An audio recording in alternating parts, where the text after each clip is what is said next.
Hey, what's going on YouTube? Welcome back to the channel. Before I get started, make sure to give the video a thumbs up if you end up liking it, and click subscribe down below so you don't miss the next one.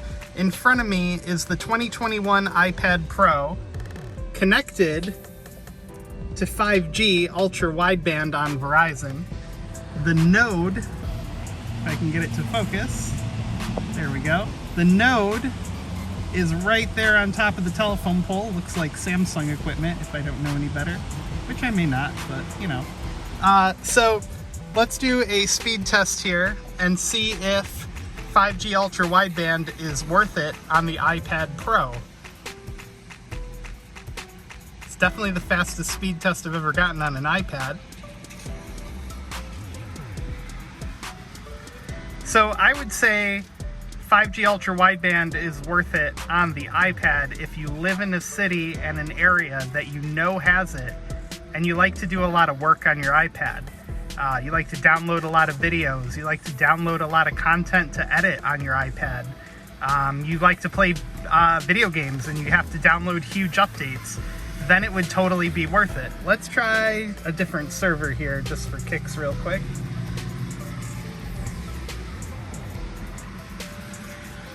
Now, I will say in the Syracuse, New York area, Ultra Wideband seems extremely finicky. I'm just off of Salina Street in the northern part of Syracuse, and I had to power cycle the modem by putting it into airplane mode and back to get it to hang on to Ultra Wideband. It's real finicky.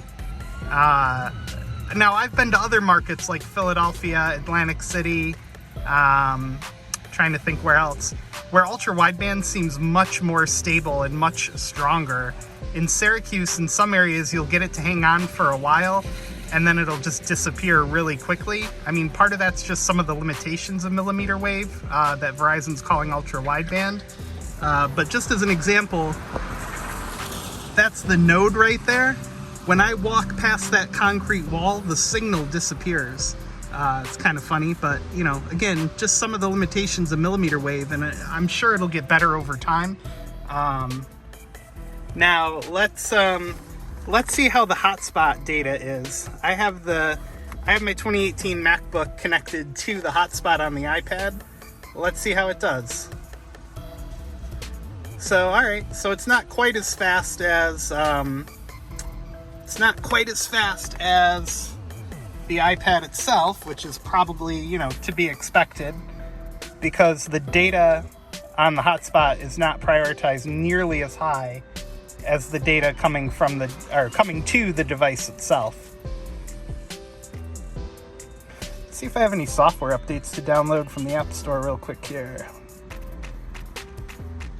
Nope, nothing. Okay, well, we'll do another speed test. Let's pick a slightly different server. We'll go to Wilkes-Barre, Pennsylvania. Northeastern Pennsylvania Area Fiber. Fantastic service provider, by the way.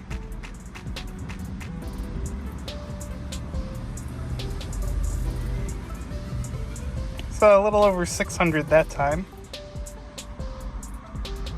These speeds actually beat my home internet provider, so Spectrum, thanks a lot. $90, almost $90 a month for less than that. Yeah, you know what? We'll do one more test just for kicks. Now, another quick note. Your plan to get Ultra Wideband on the iPad has to be on Unlimited Plus, is what they call it on the tablets. Just the regular line of service for an iPad will not get you Ultra Wideband access. You have to be on Unlimited Plus, which is $30 a month compared to $20 on the base plan.